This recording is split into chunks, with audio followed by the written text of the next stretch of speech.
Hello and welcome everyone. My name is Kelly here with Esri and I'd like to welcome you to our webinar today. Today we're going to be discussing how you can use effective mapping and visualization to influence change in your agency. And with that, I'll go ahead and turn it over to our first presenter today, Ben Conklin.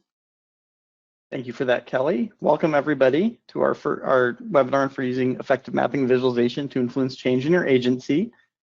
We have a number of us from Esri here presenting today. So Kelly is a marketing specialist on the national and government team. I'm Ben Conklin and I manage our defense and intelligence industry solutions. We also have Sarah Traeger and James Still, and they're both solution engineers on our national government team supporting our national government customers. So this webinar today is an overview webinar covering mapping and visualization and how to use it effectively inside of your agencies. This is part of our national government webinar series, and this is a very broad topic, and we're hoping this gives you some ideas and inspiration about ways that you can use mapping and visualization, and maybe it'll give you some topics that you'd like to dive into further. So one of the things I wanted to talk about right up front is I'm hoping you're aware, and if you're not, that July 13th through 16th is our annual user conference. So everything that we go over today and we show you today, there'll be great opportunities at the user conference to dive deeper on specific topics. So we have technical sessions you can attend, on-demand content. You can actually visit the product team or us and schedule meetings with us at the conference. And of course, our plenary sessions, which run every day. The user conference is complimentary for existing users to be able to participate in all that content. If you're not an existing customer, you can also attend and watch the plenary sessions every day for free. So if you have not already signed up and registered, I highly recommend you do that. And it'll be a great way for you to follow up and get deeper on any of these topics that you're interested in today. So to start with, I want to share a little bit of our vision at Esri around how mapping and GIS are important to the world. I think to begin with, we just really need to look at the world around us. And of course, I think all of us, most likely working from home today, are very aware that we live in a very complex world with many challenges. These challenges, of course, take the form of, like the pandemic that we're all experiencing, but also things like overpopulation, loss of biodiversity, energy, natural disasters, loss of nature, social conflicts, I think, which we also are experiencing these days. And many of these things make it really hard and our future very uncertain. And we see geography as really being this foundational science that can help us by providing content and context and a common reference system about our world. It helps us see things clearly, removes complexity, helps us understand relationships, patterns, and associations in order to bring it together, and helping us understand and intelligently respond to this complex world that we live in. So GIS, the technology, abstracts geography and helps us integrate knowledge. It provides us a framework that we can use and a process we can follow in order to understand our world and to take action. And really what we're going to be focusing on today is a part of that framework and process, which is really around that visualization and mapping, and also some analysis and modeling. And you're going to see in the examples today that those are very tightly integrated, this visualization and analysis and working through data through tools of management and analytics is really integrated, and it's really impactful in what you can do with it. So why is GIS so powerful, and why is it so useful to so many different agencies and organizations? And I like to think of it kind of three areas. One is GIS can dynamically link information, so it can bring data together as points on the ground. It can fix them on the ground, or it can link out to data related to objects that happen in space and time. You can take all that data and you can lay it on top of each other through visual forms of overlays or kind of mashups, visually and digitally, dynamically mashed up. And then you can do analysis across those data sets and across those layers, combining them together and aggregating data in order to make new decisions. And GIS really can help us integrate all kinds of data. And really, it's fundamental. It's about taking data and abstracting it as layers of information, and then depicting those layers of information in maps and scenes. So maps are two-dimensional representations of data, and scenes are three-dimensional representations of data. And it creates this common language that's really powerful. It helps us understand many different kinds of data, from imagery, traditional vector data, three-dimensional data, big data, and building data or infrastructure data can all be abstractly represented in a GIS. And then when it's integrated into these simple concepts of maps and scenes, then those maps and scenes can be used in a wide variety of applications. So they can be used in traditional GIS projects. They can be used for visualization and analysis. They can be taken in the field, and they can support workflows like data science or situational awareness. The software that we use to support these workflows is ArcGIS, which is a comprehensive platform. It's services-based, meaning that it works in a distributed fashion over the internet or over your own networks. It's an open system, meaning that you can extend the system into new applications. It can be embedded in workflows. It has APIs and applications, as well as open services based on open standards. It can work in a distributed fashion as software as a service or software that you deploy in your enterprise. And fundamentally, ArcGIS is really around organizing and managing all aspects of geographic knowledge. So that includes things like data, the maps that you make, the apps that you create, the models, and connecting it to people in their organization. So people log into their ArcGIS software, they have access to data, to analytic tools, to apps and services, and they can collaborate and share information and content with each other. So we're going to actually go ahead and dive into an example of what I'm talking about with integrating data together in web mapping. And in order to take us through that, I'm going to turn it over to Sarah Traeger, who's going to show us our first demo. Over to you, Sarah. Thanks, Ben. All right. Today I'm going to show you how you can use visualization and analysis tools in Arcgis Online to understand population demographics surrounding various hospitals. And all these tools are accessed via the web map viewer. First place I want to start is with the data. You have the ability to use data that is shared across your organization or even Arcgis Online. You can even bring in your own data. This is a CSV containing addresses of different hospitals in Northern Virginia. You can use the World Geocoding Service to geocode different layers such as this, utilizing their addresses. Now, this will automatically bring up the smart mapping capabilities. Smart mapping analyzes your data and makes symbology recommendations based on your data. This empowers all users of different cartographic capabilities. For this example, the best choice of symbology is a single symbol showing the location of the hospital only. I have a variety of different options available for different symbols under different categories. I can select the one that suits my cartographic needs and adjust the size. I even have the ability to bring in my own image as well. Next thing I want to take a look at is utilizing a base map to provide more context and information to my map. There are a variety of different ready-to-use base maps. You can also bring in your own base map. So typically, when you're creating a map, you need more than just dots in the map. Within the map viewer, you can actually perform a variety of different spatial analysis. For this example, we want to start to understand the demographics of the population in close proximity to the hospitals. So for the first step, we're going to actually use a tool to calculate drive times within 20 minutes of the local hospitals. You can see I have a variety of different options that I can select when running the analysis.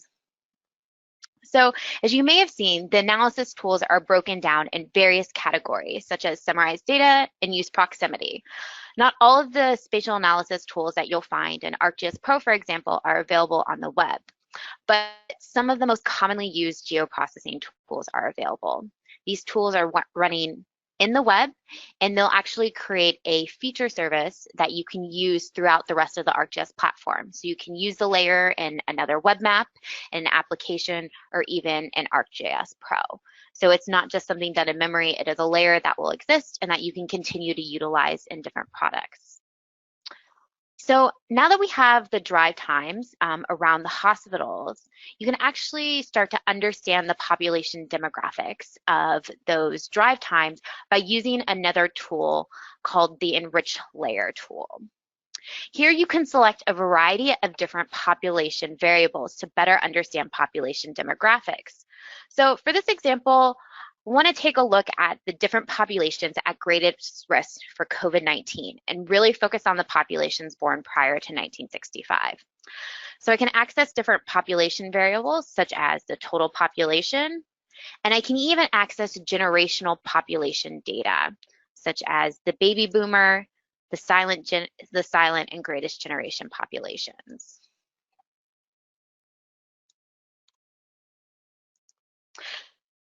So what this is going to do is this tool goes and takes the overall layers and calculates those specific population demographics, specifically within the drive time areas.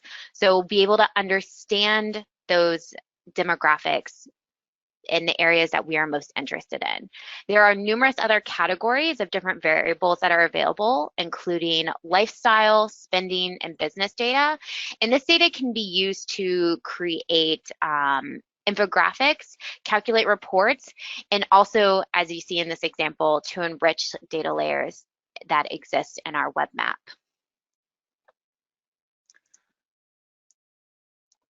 So I can click on the layer and scroll down and see the new population fields that have been added via the Enrich Layer tool. Now, similar to our hospital locations, this is just showing our drive times. We want to actually use our symbology options to provide us a little bit more information about the population demographics. But what if we actually want to symbolize that data based upon information that isn't readily found in our attribute table, for example? I can actually create a custom visualization using ArcGIS Arcade. ArcGIS Arcade is a portable, lightweight, and secure expression language written for use in the ArcGIS platform. Like other expression languages, it can perform mathematical calculations, manipulate text, and evaluate logical statements. So for this example, we want to calculate the percent of the population and our drive times that was born prior to 1965. So we want to start off with by adding together the baby boomer and the silent and greatest generation populations together. And then to get that percentage, we'll divide it by the total population in the drive time areas. And before running it, you can test it to make sure that you're getting the correct calculation. So you should have seen here that our options for different drawing styles have changed since adding the new expression as the attribute to show. Smart mapping provides different drawing styles based upon the different attributes selected. For example, numeric fields will have different drawing options than string or text fields. For this example, we want to maintain the polygons to see those drive times, so we'll use the counts and amounts of color. So what this is showing us is that the areas, the drive times in dark blue, have the highest percent of population born prior to 1965, whereas the areas in the light yellow have a smaller percentage of the population born prior to 1965. This can be very vital information to hospital administrators looking to allocate resources to the appropriate locations. So web maps and utilizing the analysis and visualization tools allow you to transform your data from dots on the map to actual actionable analysis and visualizations. And now I will hand you back over to Ben. All right, thanks so much, Sarah. That's a really amazing demo for many reasons. One is I think the map that you made out of it is a very informative and useful product that you could see helping shape decisions or engage citizens. The other thing though is we saw a lot of the powerful technology that helps us make these really robust maps that communicate and tell stories from data. So where it's data-driven mapping, it's really dynamic and powerful. But you also might have been a little bit intimidated as you started to think about that. What is the process that you really need to go through? So I think it's worthwhile to take a step back and just think a little bit about kind of a standard workflow that any individual will go through as they build out these mapping and visualization stories or put together content for others. So to begin with, you map your data. You saw Sarah do that. You take some data and you make it mappable. You find the location, you locate it, you geocode it, you put it on the map. Then you interact and explore. You understand and review and visualize your data. Make sure that it's accurate, make sure it's up to date, and also just understand the data and the potential uses for that data. And then you enhance that data. So you saw that we leverage some additional variables and additional data and integrated it together through spatial analysis. That might be really complex kind of data science tasks, or it might be a simple enrichment task like Sarah performed in her example. And then personalize it, make the map your own to communicate and tell the story that you want to tell. And then ultimately tell your story. And we didn't do that step, but you're going to see it quite a few times later. And we're going to talk about a lot of different examples where once you've made the map, you can then make that map available to other people through a variety of different applications so they can experience the map in a dynamic fashion. So we're going to begin to dive into next is what are some of the different capabilities in ArcGIS that really help us with these tools for doing visualization and analytics, and some of the new advancements that we have in many different areas. To start with, I really want to make sure that I draw your attention to the Living Atlas, which includes a wide variety of ready-to-use content. And I think you saw actually Sarah, in fact, leveraging a lot of that content in her example, and actually you'll see it in every example, because this Living Atlas provides us kind of foundational data. It provides us base maps, so the maps that we want to see our data on top of, but also provides a variety of authoritative services, many of which actually come from national government agencies that perhaps you work at. That's authoritative data that can be used to perform analysis and to understand our environment.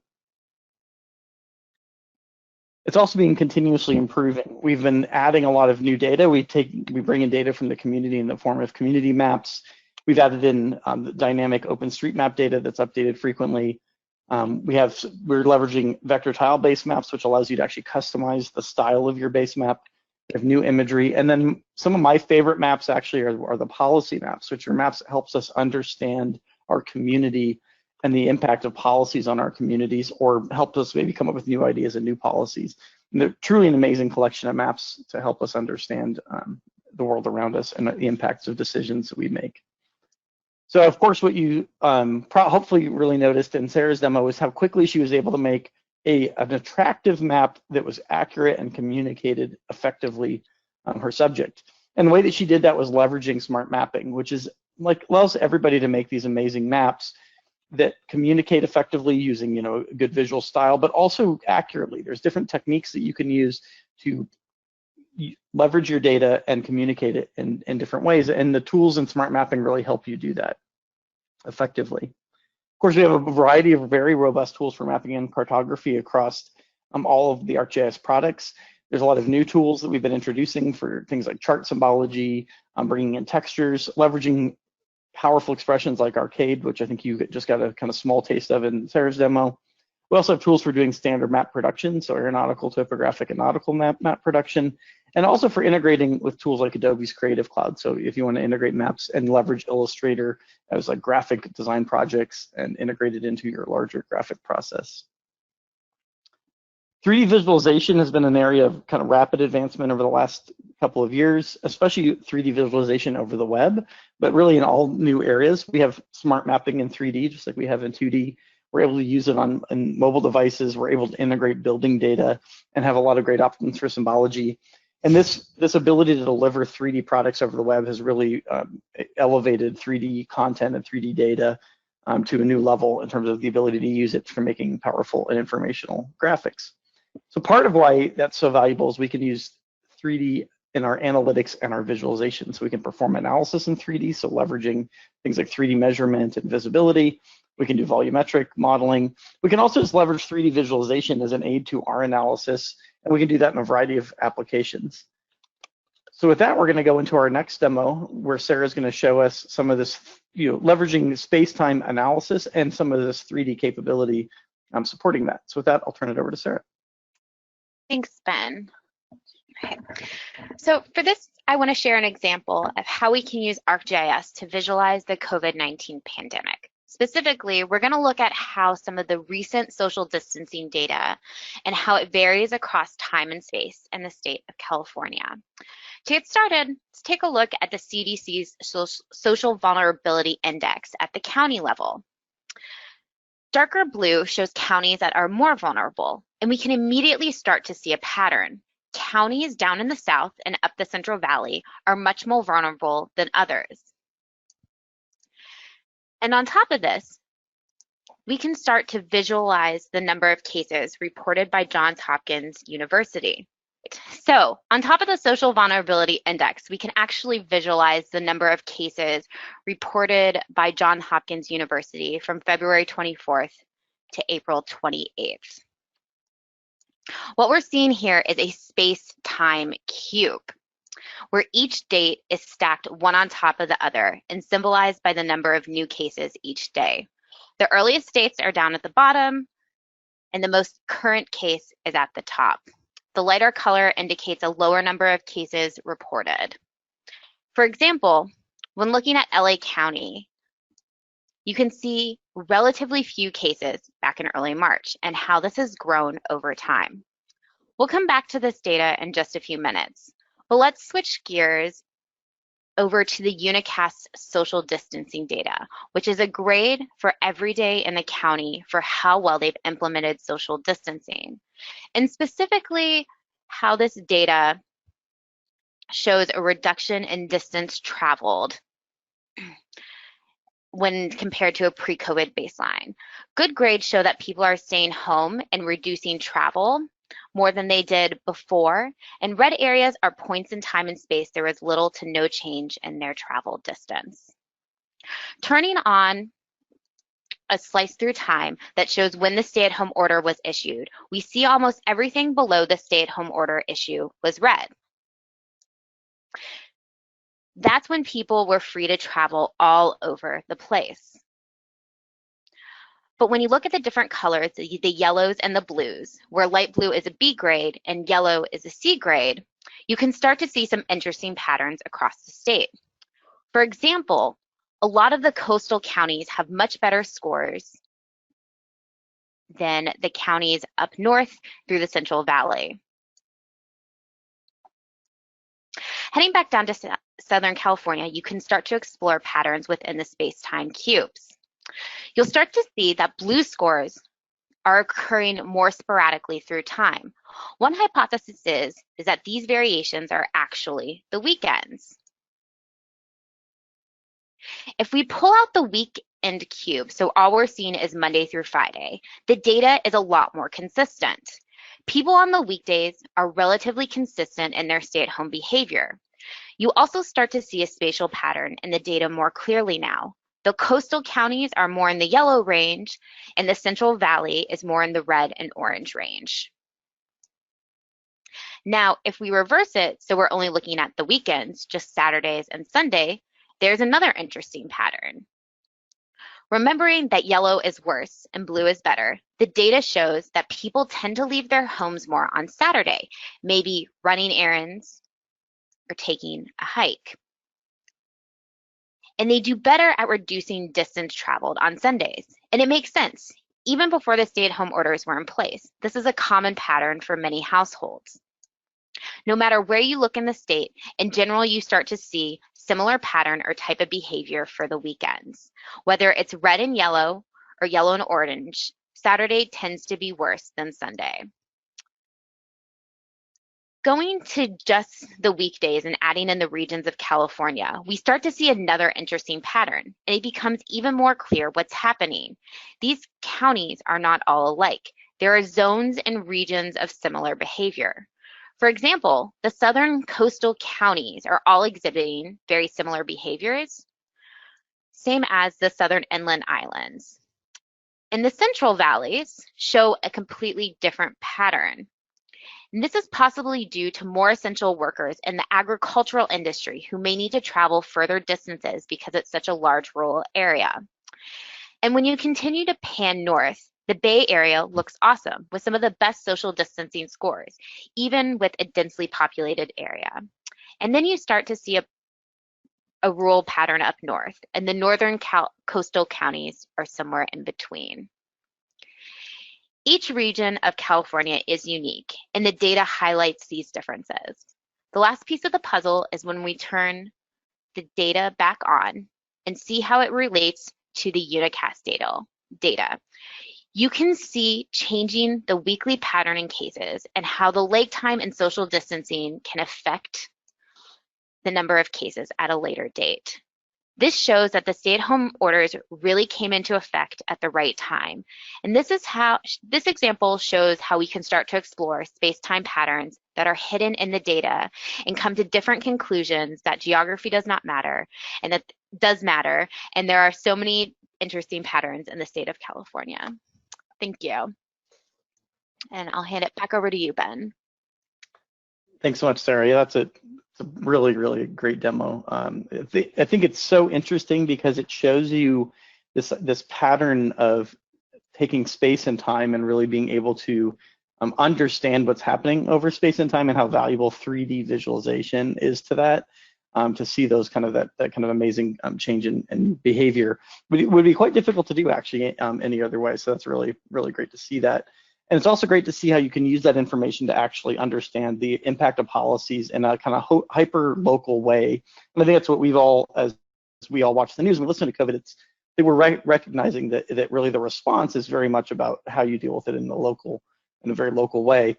And that kind of information helps inform policies and helps shape the direction the governments take and help us, combat these issues. So it's really great to see that kind of deep analytics. So in that vein, we'll talk a little bit more. You're going to see some more analytic examples, and I want to talk about, how do you do this analysis? Well, one of the ways you could do that is through product of ArcGIS Insights, which is really about doing this kind of deeper spatial analytics in an interactive fashion using mapping, leveraging analytic tools and charting tools all together to do these kind of deep analysis, and also to share that analysis with others and collaborate around it to do this kind of deep analytics as well. And what we're going to do then next is we're going to move on to some of the other products that we could do some analysis with. And actually, I'm going to turn it over to James, and he's going to take us through some pretty sophisticated analysis tools for data scientists and for people who are trying to really do some good pattern analytics. So with that, I'll turn it over to James. Thanks, Ben. The ArcGIS platform has an immense amount of analytical tools that allow you to interact with your data, prepare your data, and then publish your data out for consumption by a larger audience. ArcGIS Notebooks are one of those tools. In this scenario, we're going to look at wildfire, specifically in California, just as wildfire season is really starting to ramp up. And with ArcGIS Notebooks, we can load in our enterprise GIS data, our historic records, we can analyze it, we can prepare it, and then we can really dig into it and model where we're going to go with fire risk in a place like California or Colorado, throughout the American West for that matter. With ArcGIS Notebooks, we can pull in Python libraries like the ArcGIS API for Python, open source libraries like NumPy and Matplotlib. We can start interacting with this data through what we call a spatial enabled data frame. This allows us to not only view our spatial data in tabular form, but start cleaning that data for any outliers. We can look at this one where we have some values at certain indices that don't make sense. We can control that, we can clean that, and then we can start reclassifying the data so it's more human readable.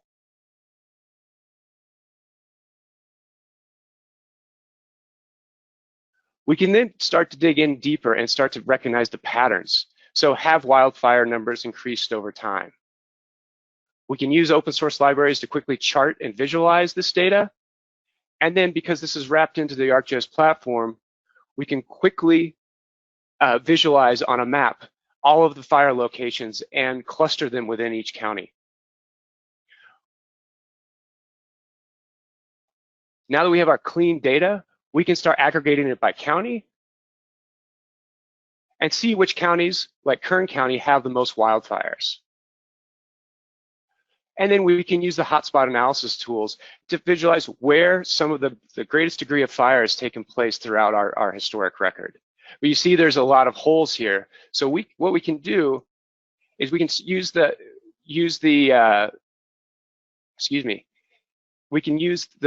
SpaceTime or the pattern mining tools to fill in those gaps, to create a surface of where the pockets of highest risk and lowest risk exist within our area of interest.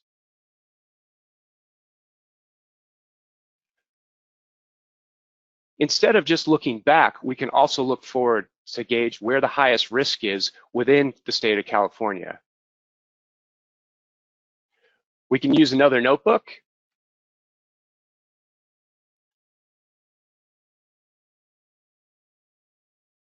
And explain our methodology to other users who might be consuming this notebook. We can start to understand, we can allow people to understand the approach that we're going to take. And you can start to pull in our remote sensing data, which can give us, through the examination of certain spectral indices, where wildfire risk is going to be greatest throughout the state based on the initial hotspot analysis that we conducted. Here we're pulling in the whole Landsat record for Landsat 8 and quickly applying a vegetation index to the right-hand frame. We can then start again by pulling in more of our GIS data, so the state of California political boundaries. We can leverage the hotspot map, the hotspot layer that we just produced.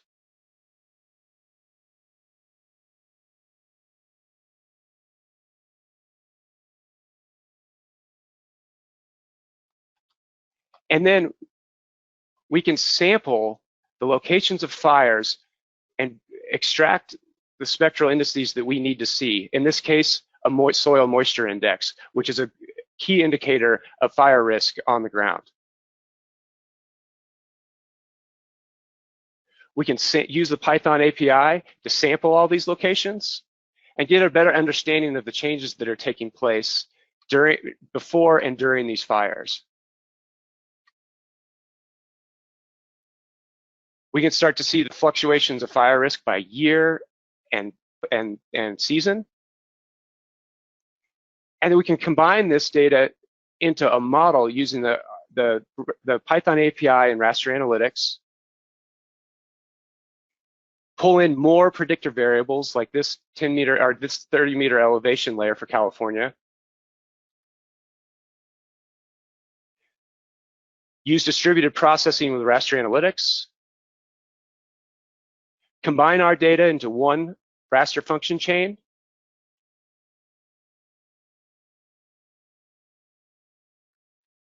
and visualize a risk map based on the parameters we've defined. This gives us a picture of where the highest risk areas based on partly on our historical analysis, but also from the remote sensing data that we gathered from Landsat 8. This notebook can now be consumed by other people in your organization, or since all of this data was processed through raster analytics, you automatically get an image service endpoint that can be fed into other web applications. Here we can layer in our historic hotspot information, our political boundaries. We can also leverage the risk map that we just produced in raster analytics.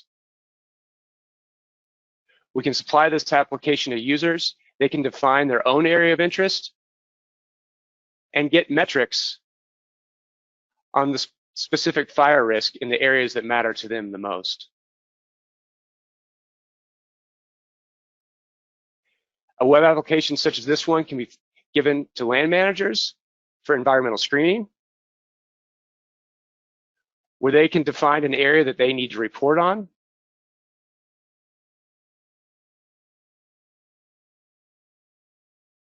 and produce information on, one, their area of interest, and two, information that can inform how they're going to decide how they're going to manage their land, allocate resources, and notify the public of greater danger. What's more, in Web App Builder, you can supply other spatial analysis tools to the user so they can define their own area of interest and summarize based on their own parameters.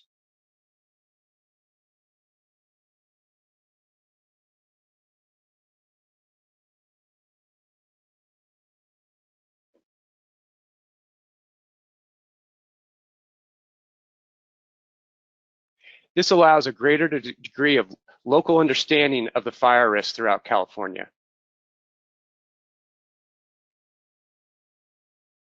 And with that, I'll hand it back over to Ben.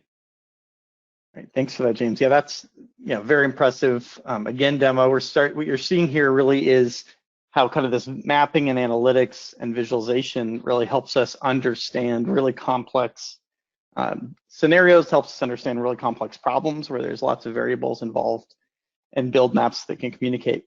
If you were intimidated by the Python, really the key to this is the Python notebooks is really the language, I'd say, of a data scientist. That's the way that information is captured. So if you have data scientists in your organization, they might be working in those Python notebooks to do those workflows.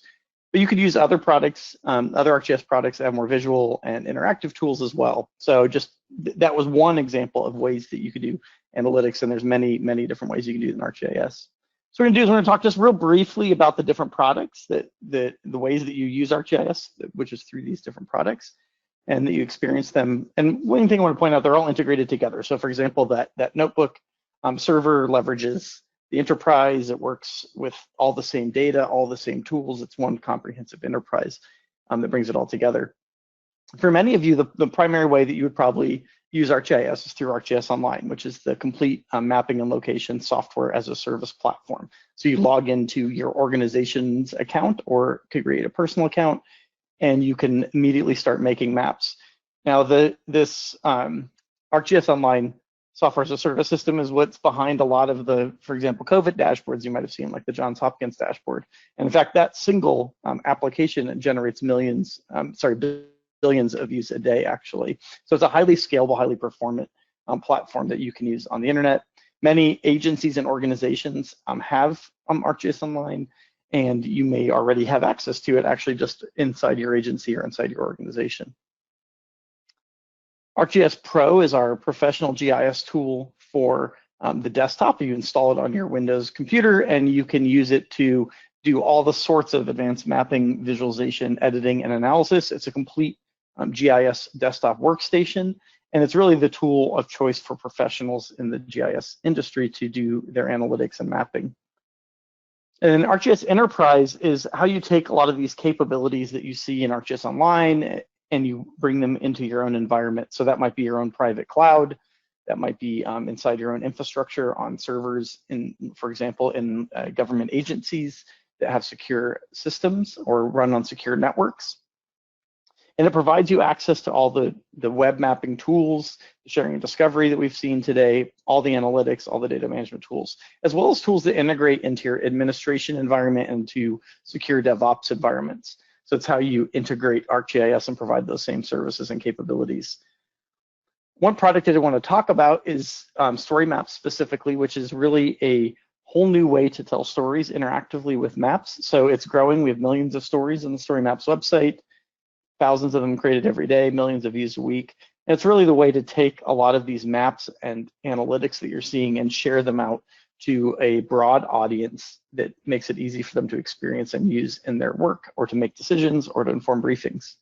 In addition to Storymaps, we have a wide variety of other web applications. And quite often to tell your story with your map, you're going to use either Storymaps or you're going to use these web applications. You'll take the data, you'll take the maps that you've created, and you'll expose them through applications. And those applications can give some functionality to your users if you want them to interact with the data, if you want them to be able to do some of their own analytics. So for example, if they wanted to know what's the visibility from this location, they could do that from a web app, and you could give them the maps and framework to do that. And we also have a studio that can help you build native applications that can run on devices as well. So the final demo that we're going to show today is going to show some of these, again, advanced analytics capabilities and also some of that idea of how do you actually take a dynamic and living map and expose it to your users to let them experience it, leveraging applications like the operations dashboard. So before I turn it over to James to do the demo, I just want to remind everybody to please ask questions in the questions dialogue. We've had some good ones coming in. We've been answering those in the chat and we'll be answering them at the end, but feel free to just keep adding questions into the question dialogue. And with that, I'll turn it over to you, James. As the summer has gone on and field season is in full swing, whether it's wildland firefighters in the field, scientific field staff collecting data on collector and survey 123, federal agencies have started to be concerned about not only how do we protect our staff while they're in the field, but how do we keep them in the field? Because a lot of the information that's being gathered, the mission behind the field staff is incredibly important. So how do we keep people deployed? And if one person has a positive test, how do we not have to extract all of them? One of the ways to go about this is contact tracing. And through the ArcGIS mobile tracker application, we can collect data like this, which was collected during the Rose Bowl earlier this year. As this populates, you can see the tracks of all of LA County firefighters and police officers as they travel throughout the LA metro area. This allows you to not only track your personnel, but track assets throughout your area of interest. It also allows you to gain valuable information on the tactics being used and the spatial distribution of your field staff. But what if one person within this closed organization tests positive for COVID-19, here indicated in their set of tracks in red? How do you go about not only notifying them, but notifying the people that they've come in contact with and extracting them from the field without having to extract all of the people deployed as part of your field staff? A solution to this is using geoanalytics. Through something like this Python notebook, we can construct an algorithm that does the contact tracking within these 4 million records that are being collected by Tracker. We can define the method and the algorithm that we're going to apply. And then finally, indicated here at the bottom, we can then submit our processing algorithm to GeoAnalytics server to scale and to give us all of the interactions of not only patient 0 and his or her contacts, but their contacts and their contacts and so on down the line. This scalable processing power allows a quick solution to identify who a patient 0 has come in contact with, how do we get to them, and how do we notify their contacts so we can extract them as well.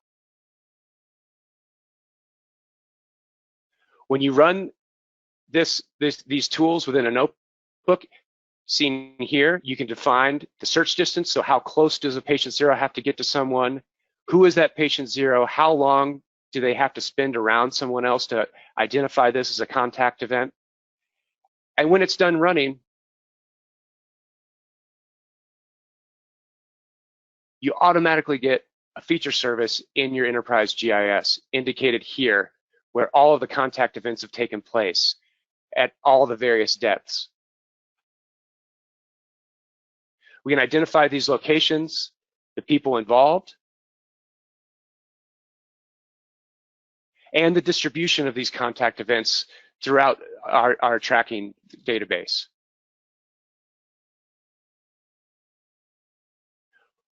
What's more is that because these are fed into automatically into hosted feature services within our Enterprise GIS, we can get a clear operational view of what's taking place on the ground within an application like Operations Dashboard.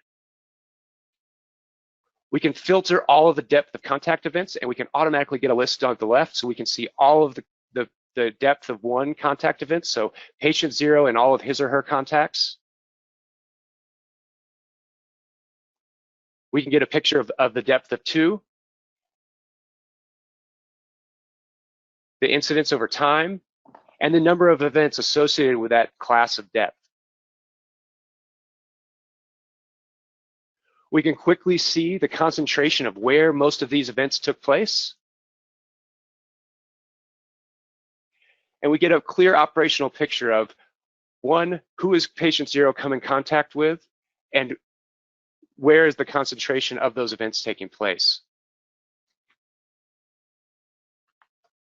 In many field scenarios, though, federal staff is working with state and local government collaborators who might not have Tracker deployed on their mobile devices. Here we can use something like the Find Dwell Locations tool built into Arcgis Pro as a geoanalytics tool. We can run it as a geoprocessing tool, defining our data sets, deciding on what our distance tolerances were, so we can see where a patient 0 and his or her contact has spent the most time, so we can notify state and local government collaborators that if they've been in that location, they need to get tested. Like the other tools that we've shown, this spits out an automatic feature service, and we get a clear operational picture of where these locations are, the tracks associated with them,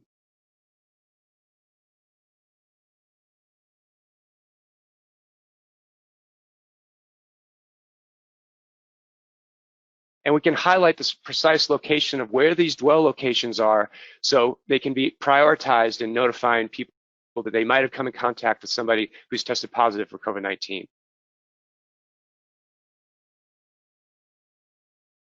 Again, this can all be fed into the same operations dashboard. and we can get a clear picture of these dwell locations.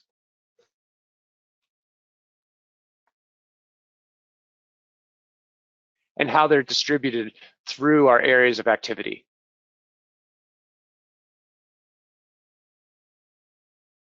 All of this allows an organization to not only protect the health and safety of their field staff, but it also allows them to optimize resources and keep the people who are deployed without having to extract the whole workforce.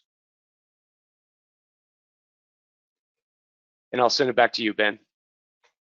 Great, thanks. That's, I think, once again, very impressive. And I think it's pretty interesting as we've gone through these demonstrations. We've seen a lot of different ways that mapping and GIS actually apply to things like COVID, and in very different ways, and also the different kinds of analytics beyond that, like you've shown earlier with wildfire. And I think very specifically what we're also seeing here, though, is the different aspects of GIS when an organization like a Forest Service or an agency, you have to care about your core mission, but you also have to care about your staff and your people. And you have to worry about safety and enforcement of rules, et cetera. So the GIS really applies to many different areas across agencies. And of course, many of you are already using GIS inside of your agencies. Many of you on this call and many of your agencies are already doing this, and they're addressing all the challenges of our nation: national security, population challenges, urbanization, development, water resources, and infrastructure, et cetera. And this work is definitely being recognized by our government as essential. We're seeing a lot of growth in policies and access to data and the ability for us to work together across different agencies and collaborate and share GIS. So we're seeing a massive growth in both the work itself, but also the recognition of this work across government. And it's used in a variety of different areas by many of you. So I think we actually even had some on the call who talked about what is, the work being done with NOAA, as well as, thinking about like the Bureau of Ocean Energy Management in New Orleans, and work done across environmental modeling, assessment, conservation, areas, of course, like agriculture, forestry, land management. So we saw some examples of that related to wildfires, but it can extend to all these different areas around land management, forestry. Also, of course, health demographics and statistics. We've seen a lot of COVID examples, but it goes well beyond that. So it's really any pandemic, any major health event, GIS is really behind helping manage and respond to those events around the world. And of course, as we all know, there's many more that happen all the time. The Census Bureau is something specifically we want to point out, of course, in case you haven't, make sure you fill out your census. But I think more specifically, it's really amazing the data that we collect from the census and the ways that it's collected in the field, and the fact that we can leverage it in so many of our workflows and processes, like you saw earlier with Sarah's demo. Of course, around areas like transportation planning and management, so using it for modeling real-time traffic conditions, understanding transportation projects, understand maritime traffic, understanding air traffic, managing airports and air traffics. Really, I'd say one of the biggest advances in GIS I've seen recently in terms of use cases is really bringing GIS indoors, so building and facility management, also understanding the use of indoor space, movement in indoor space. We're seeing that as a key part of kind of returning to work, is understanding the space allocation and usage by people in indoor spaces. Of course, in areas of public safety and national security, which is the areas that I primarily focus on, around, of course, the whole Department of Defense, around our intelligence organizations, around managing and responding to security and safety events, and of course, preparing for and responding to disasters. So again, even beyond, of course, the pandemic that we're all dealing with now, floods, hurricanes, and all the other sorts of incidents and disasters. And of course, in the areas of mapping and cartography, creating these foundational mapping products and data of the US, of the whole planet, and even actually of Mars. And creating these amazing story maps, so telling amazing stories that help convince people, help communicate, help inspire action, help share inspiring stories through story maps. So at Esri, we're really very focused on serving our users. We're a strong, growing company. We're really focused on advancing GIS and the science of where. If what we've been showing you today has sparked your interest, we have a lot of opportunities for professional development. We have some specific resources that we'll share with you that can help you kind of further your education on this topic, but on a variety of topics. If your organization uses ArcGIS, you can have access to e-learning for free, for no cost to your organization. There's also a number of free tutorials and lessons you can take. So as we've been talking about this, this idea of effective visualization and analytics really helps provide content and context to support robust decision making. It helps change how we see, understand, and communicate, helps reshape our work, transform our organizations, helps make us all smarter and more efficient. So I appreciate you listening to this and hopefully learning something from it, and hope you may be inspired to contribute to that change and join all the others out there doing great work in mapping and visualization to help change their agencies. With that, we have a little bit of time for some questions. We've been answering some questions already in the chat, but you can feel free to put some more in. I guess, do we have any questions, Kelly, that you want to ask us? Yes, Ben, we had a few came in, so we'll get to as many as we can in our few minutes left. So the first one was a clarification on access. So not just imagery and maps, but can we also access vector data and U.S. government data, such as census information or wildfire locations? Yeah, so sorry, I actually broke up. My audio broke up during that. Could you do, I'm sorry, one more time, or maybe if James heard it, if he has the answer? Yeah, I could go ahead and answer. Perfect, that sounds so perfect. Both of those data sets are available in many different versions within the Living Atlas. So the fire locations map is actually, the live fire locations is actually live now. It's just been added to the Living Atlas through the National Interagency Fire Program. And then all of the census data is rehosted within Arcgis Online. And then we offer our own curated demographic data that also can be injected into your maps, just like what Sarah showed earlier. Okay, great. Thank you, James. In addition to that, we had another question come in. So the pattern mining tool for the wildfire scenario, when it's filling in those gaps, is it making an assessment that in between those gaps, they should also be wildfire based on surrounding cubes? Yes, so it's a nearest neighbor calculation that occurs. Yeah. Okay. And within the parameters of the tool, you can define how many nearest neighbors, so how much, basically how much interpolation you're going to create in the output. Okay, great. Thank you. And the next question that came in, would you describe the experience builder? Yeah, I can take that. That's fine. So basically, I would just say the experience builder is really about building websites. If you want to think of it that way, it's a nice tool to build a web page for somebody to experience maps, but also integrate text, images, and data into simple applications. And actually, I saw a question which I'll grab that I can wrap up. But there was actually a question coming from Stephen saying there's a huge gap between the level of expertise required from what you're teaching and the handout. You're teaching scripting, dashboards, etc. Well, the handout is more fundamental cartography. Agree or disagree? Why? So I will actually address that in a couple ways. One is mapping and visualization touches all aspects of ArcGIS. So it touches scripting tools, it touches dashboards, visualization tools. What we put in the handout is what I'd say is kind of the fundamental getting started. So if you don't have experience in mapping and visualization, the links in the handout will help you get started very quickly. If you're interested in these deeper, more technical topics that take probably a little bit more experience and expertise actually to pick some of these up, I would highly recommend coming to our user conference. As a reminder, that's still available. There'll be a lot of opportunities there, and everything we showed today, there's learn lessons, there's online training for as well. So anything we showed today, there is definitely additional training if something specifically sparked your interest. I think with that, we will go ahead and wrap up the session. Thanks everybody so much for all the great questions. There are a few more. We'll try to get to them in the chat as we close out. But thank you so much for those great sessions. With that, Kelly, you want to wrap it up for us? Yeah, so just for everybody's reference, we did provide that resource handout as a PDF that you can all download and should have access to in your GoToWebinar panel. We've also put the link for the other webinars we have running in our national government series, and you should find that link in your chat window. And again, just as a reminder, we are recording this webinar presentation, and we will be providing the recording location to everyone in their email within the next couple weeks. And as always, you can reach out to us at any time via email and ask us any questions. So with that, we'll go ahead and say thank you once again for attending. We appreciate everyone's time and questions, and we hope you have a great rest of your day.